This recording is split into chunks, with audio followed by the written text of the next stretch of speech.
El río Cauca significa mucho. El río Cauca para nosotros es vida. El río Cauca para nosotros es alegría. El río Cauca para nosotros es diversión. El río Cauca es alimento. El río Cauca lo es todo.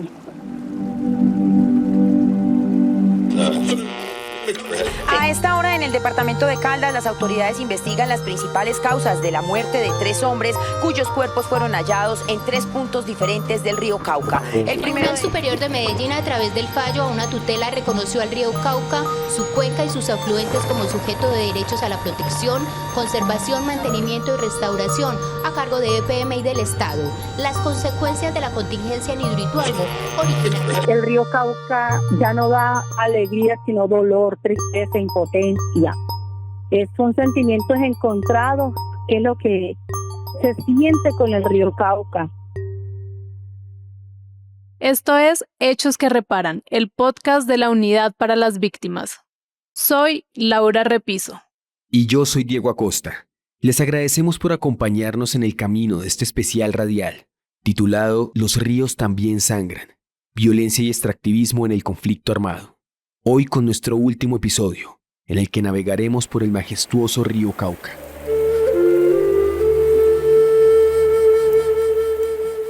Es la segunda fuente de agua más importante de Colombia. Nace a 3.000 metros sobre el nivel del mar, al norte del macizo colombiano, en el corregimiento de Paletará, Cauca. Más que una carretera de agua, es la vena que recorre las cordilleras central y occidental de sur a norte, brindando vida a las comunidades del Cauca, Valle del Cauca, Quindío, Risaralda, Tolima y Antioquia. Es el río Cauca, el hogar de Ana Lucía Oviedo y su familia. Soy lideresa de la vereda Correntoso, municipio de Nechí, Antioquia. Soy representante legal afro. Nacida y criada acá. Fui desplazada de mi territorio en el 2010 por conflicto armado, precisamente. ¿Qué más le cuento? Mi familia es una familia numerosa. Somos 7 y es numerosa. Es numerosa bastante. Nos dedicamos a la agricultura. Mi esposo es campesino, también soy campesina. Nechí, el pueblo de Ana, es un pequeño municipio ribereño del Bajo Cauca antioqueño. Y como muchos otros, este pueblo ha sufrido lo que significa convivir con un río profundamente violentado, tanto por la muerte y la violencia como por la extracción de sus recursos naturales. Los hombres de la 7ª División del Ejército llegaron hasta estas 8 hectáreas en zona rural de Cáceres, arrasadas en cuestión de semanas por los caparros para extraer oro. A orillas del río Cauca, 150 líderes ambientales se reunieron para hacer un llamado de atención ante la emergencia que presenta este importante afluente que abastece el departamento, rechazando la masacre que se evidencia y enviando un mensaje por el respeto de los recursos naturales del país. Para los activistas, este es un... Acompañada del llanto de su hijo, como si desde ya comprendiera el dolor de su madre, Ana cuenta algunos de esos daños que la extracción de recursos naturales le ha traído al río Cauca. También por la actividad de extractivista del oro. Eso ha sido muy, ¿cómo le explico yo? Porque es que es algo muy fuerte, demasiado fuerte, lo que está viviendo o ha vivido el río Cauca con este tema de la minería también. La minería para nadie es un secreto, que es quien avala la minería informal. Esa que hacen precisamente en el río con los dragones. Esa minería avala a estos grupos armados al margen de la ley. Por tal motivo, están utilizando al río. Está siendo violentado. Ya su curso no es. Ya sus humedales a los cuales él alimentaba y ellos lo alimentaban a él, ya no están. Hidroituango, la tragedia que convirtió al río Cauca en sujeto de derechos. Rastrear la historia de Hidroituango nos lleva a 1997, cuando Álvaro Uribe Vélez era gobernador de Antioquia y junto a varios empresarios lideró la creación de la sociedad promotora de la hidroeléctrica Pescadero S.A., de la cual Empresas Públicas de Medellín se convirtió en el mayor accionista a finales de los 90.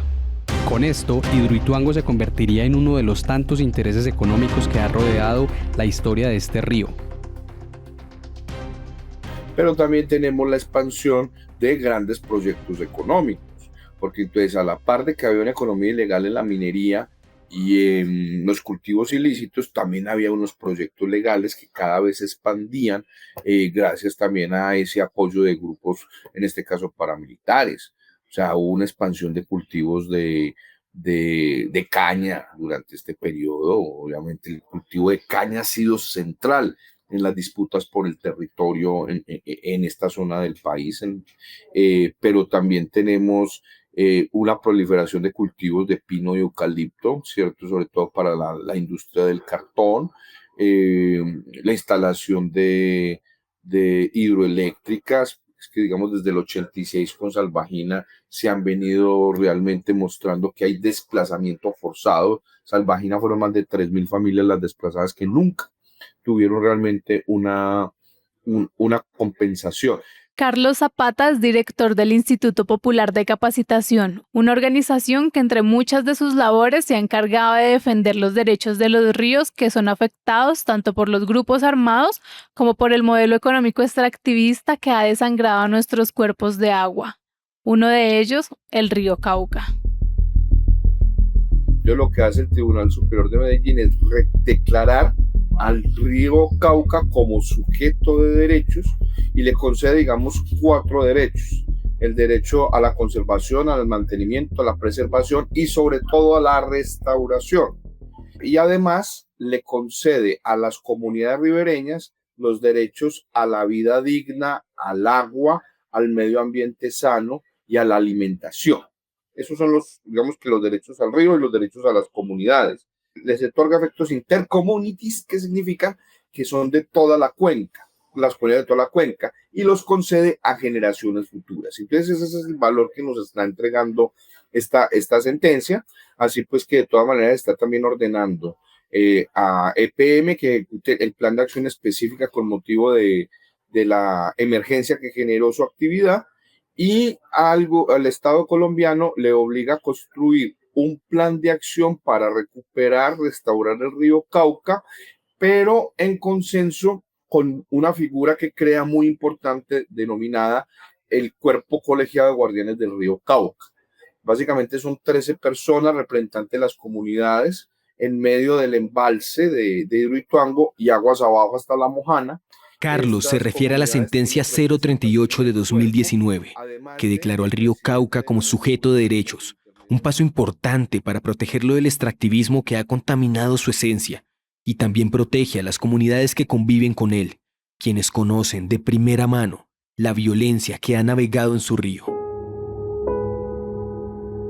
El río Cauca es sujeto de derechos precisamente por esa violencia que ha sufrido, tantos cuerpos que le han tirado, no porque se ahoguen, sino porque los matan y los tiran a él. El río Cauca ha sido violentado, ha sido masacrado y sigue siendo todavía, porque a pesar de que hay una ley que dice que se debe de cuidar, aún sigue siendo vulnerado. El río Cauca ya no da alegría, sino dolor, tristeza, impotencia. El río Cauca antes era diversión, ahora es temor. Son sentimientos encontrados, que es lo que se siente con el río Cauca. Después de muchos estudios, permisos y burocracia, finalmente el 28 de agosto de 2012, EPM adjudicó al consorcio CCC Ituango la construcción de su tan anhelado proyecto, Hidroituango. Un grupo de investigadores llegaron hasta el río Cauca para documentar la afectación del medio ambiente por la construcción de la represa de Hidroituango. El primer hallazgo tiene que ver con la aparición de una gigante concentración de sedimentos biológicos que impiden la circulación del río Cauca y generan una grave afectación a la fauna, la flora y a los habitantes cercanos a la represa. Finalmente, la declaración del río Cauca como sujeto de derecho se logró debido a una tutela en la cual se denunciaban los daños generados por la construcción del túnel de desviación de la represa de Hidroituango. Estos pescados los cogían y estaban amarillos, estaban enfermos. Y era a raíz precisamente de esta cuestión de Hidroituango. Ya el bocachico como tal, muy poquito se consigue. Ya muy poco se consigue. Ya muy poco sabemos de cuándo es la subienda del bocachico. porque muchas veces el río está seco, muchas veces por la corriente tan impresionante que trae. Y es cuando abren las compuertas y todas estas cosas. Entonces, mire que es un desorden, es un desequilibrio total y absoluto que hay en el río. Hay un desequilibrio impresionante. Y todo esto afecta impresionante, afecta todas las regiones, todos nuestros territorios. Daño ambiental y derramamiento de sangre. El río Cauca es reconocido como víctima del conflicto armado. La comunidad de Nechí, como muchos otros municipios ribereños del río Cauca, tiene marcada en su historia la cruda violencia de los grupos armados. Tenía yo aproximadamente como 10 años cuando vi el primer enfrentamiento acá, pero en ese entonces era con la guerrilla. Y precisamente vivíamos en el casco urbano. Yo, sin estimar, creo que ha sido el único enfrentamiento que hubo en nuestra comunidad, en nuestro territorio de Nechí. Ha sido como que el único enfrentamiento que ha habido así entre guerrilla y eso. Pero fue algo muy maluco. Y a raíz de allí, que yo recuerdo el conflicto armado aquí en nuestro municipio, empezó como en el 2007, 2008 aproximadamente. Así que ya empezó a afectar bastante el territorio, como dice, pero la hecatombe fue en el 2010, que hubieron asesinatos horribles, hubieron disputa entre esos bandos que existían en ese entonces. Con el auto 226 de 2023, la Jurisdicción Especial para la Paz acreditó al río Cauca como víctima del conflicto armado. Miles de cadáveres fueron lanzados al río, afectando sus aguas, las especies que lo habitan y vulnerando la relación de decenas de comunidades étnicas con la naturaleza. Si una vive en Colombia, seguramente ha escuchado en noticieros o por boca de las abuelas el conflicto armado. Dos palabras que nos llevan a recordar los secuestros. Así terminó el secuestro al que lo sometió el ELN, la segunda guerrilla de Colombia. Los atentados. La masacre del Salado cumple 25 años. Volvimos a este pequeño caserío donde están los sobrevivientes retornados. O la tan esperada firma del acuerdo de paz. Muy bien, ha llegado el momento que esperaba el país. La firma oficial y definitiva del acuerdo de paz. Las balas escribieron nuestro pasado. La paz escribirá. Las casi 10 millones de personas víctimas del conflicto armado son una realidad que ya hemos aceptado como nuestra tragedia. Pero puede ser más difícil comprender que un río sea víctima de esta violencia. En el conflicto armado, los ríos también sangran.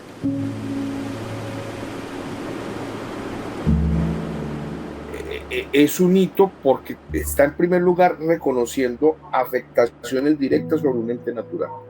Eso no había pasado en otra jurisprudencia. Entonces, cuando estamos hablando de afectaciones directas sobre un ente natural, la pregunta es cuáles son las afectaciones directas. Y entonces ahí que tenemos que decir que el río fue usado, por un lado, por una explotación ilícita económica que lo degradó fuertemente. Y ahí estamos hablando, como le digo, principalmente de oro, pero también de cultivos ilícitos.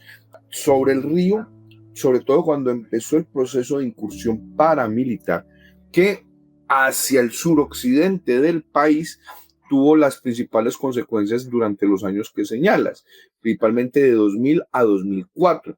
Fue ese proceso de penetración fuerte por el Naya, por el Calima, y que fueron cercando por la cordillera occidental hacia la central y fueron colocando estas comunidades campesinas, étnicas, en el medio. Y por eso es que también dentro de los impactos que estamos hablando es el impacto simbólico y cultural. Como que, digamos, se afectaron medios de vida como la pesca. La gente no podía pescar en determinadas horas. Los pescadores tuvieron que recoger muchos cadáveres flotando en el río. Pero también tenemos que no podían practicar sus rituales ceremoniales de entierros, porque eran perseguidos precisamente por estos grupos armados ilegales, entre otros impactos y afectaciones que podríamos decir dentro del medio cultural. Con la llegada de los grupos armados y las grandes economías extractivistas que los acompañan, las comunidades ribereñas han visto cómo su río pierde la libertad. El río Cauca ya tiene límites. cuando él era majestuoso, cuando para él no había límites. Límites no lo habían, porque si él le daba la gana de meterse al casco urbano, se metía, porque es que este era su cauce. Nuestros ancestros, mi abuela me contaba que donde queda ahora un parque infantil al frente de la iglesia, por allí pasaba el río Cauca. Y han sido esas mismas comunidades quienes se han puesto en la peligrosa tarea de defenderlo. Se han corrido muchísimos riesgos y se está corriendo. Ahorita digamos que nos afianzamos en la sentencia sobre el río Cauca, que es sujeto de derecho, pero también sabemos perfectamente que hay personas, terceros detrás, que no quieren, que quieren seguir con sus actividades ilegales dentro del río, que quieren seguir con sus actividades que les dan dinero, muchísimo dinero. En Antioquia fue asesinado otro activista de la organización Ríos Vivos, defensora del medio ambiente y crítica de la construcción de Hidroituango. Se trata de Alberto. Muy riesgoso. Les ha conllevado amenazas. O sea, al menos 8 de los 13 guardianes han recibido amenazas. Algunos por denunciar la corrupción en La Mojana, con corrupción que ha estado inmersa en esa tragedia que tienen las comunidades en La Mojana, por denunciar la actividad minera de los mineros ilegales ya o en el río Nechí o en la Cuenca Baja. Entonces, ahí te das cuenta que, claro, hay riesgos de seguridad para los que defienden el territorio en toda la cuenca. Hay mucho riesgo. Entonces, defender el territorio les está costando la vida a nuestros defensores, defensoras y lideresas precisamente en estas zonas, particularmente en la rural. ¿Cómo sanar al río Cauca? La JEP reconoció al río Cauca como víctima del conflicto armado. Hubo una situación de desarmonía acá a nivel territorial, donde la incursión paramilitar dejó una estela de víctimas aquí en el municipio de Buenos Aires y especialmente en nuestro río Cauca. Y así como se restaura materialmente a las personas, el río también debe restaurarse porque hace parte de nuestro territorio. Durante años. Entonces, la restauración es un proceso que sería muy lento si no hay el compromiso de todas las partes. En este momento, determinar un incumplimiento por parte de alguna autoridad terminaría siendo muy, muy complejo. La razón es porque toda la cuenca está sobreexplotada. Usted empieza por arriba, empieza con una hidroeléctrica. No es que Hidroituango es la primera. La primera es Albagina del año 86. Sigue y está el Cartón de Colombia, con toda la producción de pino y eucalipto, acabando con el bosque nativo, que es fundamental ahí. Y de ahí para abajo, hidroeléctricas y minería. Y lo peor, en toda la cuenca, el 54% de la presión sobre el territorio está representada por la ganadería. Pero para acabar de ajustar, si no recuperamos todo el mercurio que se ha vertido en esa cuenca durante 120 años, pues vas a seguir comiendo pescados contaminados. Y no solo los pescados. Estudios en el Bagre han determinado que también están especies menores, como gallinas, como cerdos, pero también está en la leche materna de las mujeres. O sea, es realmente dramático la presión que se hace sobre la cuenca del río. Entonces, claro, si tú tienes tantos poderes económicos que están en constante explotación, y más que una cuenca completamente degradada por mercurio en la zona minera, entonces no vas a tener ninguna opción. Con la minería, el narcotráfico, la explotación de cultivos y grandes proyectos que enriquecen a unos pocos y destruyen a las comunidades, ¿cuál es la situación del río Cauca? Los discursos de esa extrema derecha que solamente ven el derecho a la acumulación del capital, sin importar para nada que la naturaleza tenga derechos. O sea, nosotros tenemos comunidades víctimas que están defendiendo su territorio para la producción de alimentos, pero por el otro lado tenemos la narrativa de autoridades regionales que básicamente dicen que no, el modelo de desarrollo tiene que seguir siendo la especulación inmobiliaria y la minería, corriendo comunidades sin respetar sus derechos. O sea, en últimas terminan siendo revictimizados bajo el remoquete del desarrollo. No se trata solo de decir que se vayan las empresas, porque tampoco la idea es que pues acabemos también con empleos, que acabemos con posible generación de riqueza, pero eso tiene que cumplir unas reglas mínimas de respeto de derechos a la naturaleza y a las comunidades. Si no, esos proyectos no pueden ser viables. No pueden seguir siendo que es que el proyecto es viable siempre y cuando no haya gente y la política sea desocuparlos. Eso es lo que nos ha costado más de 10 millones a 11 millones de víctimas en este país. Y eso no puede seguir siendo la dinámica. Y lo peor es que son los actores armados los que se les imputan todos estos elementos, pero detrás de los actores armados ha habido políticas, ha habido proyectos, ha habido inversiones que han financiado y han estimulado esa política de terror y violencia. Lo que decía alias Cobra era que ellos venían de parte del factor y en el hecho del gobernador de Antioquia era Uribe, que él traía una orden para matarlos a todos, para borrarlos, porque iba a haber un proyecto que ya estaba conversado en el puente pescadero y que la orden era matarlos a todos para que quedar la zona desocupada. Este proyecto del cual se ha hablado durante 30 años empezó a tomar cuerpo en 1995 con la división de ISA e ISAGEN, que nos lo entregaron para que lo adelantara la gobernación de Antioquia.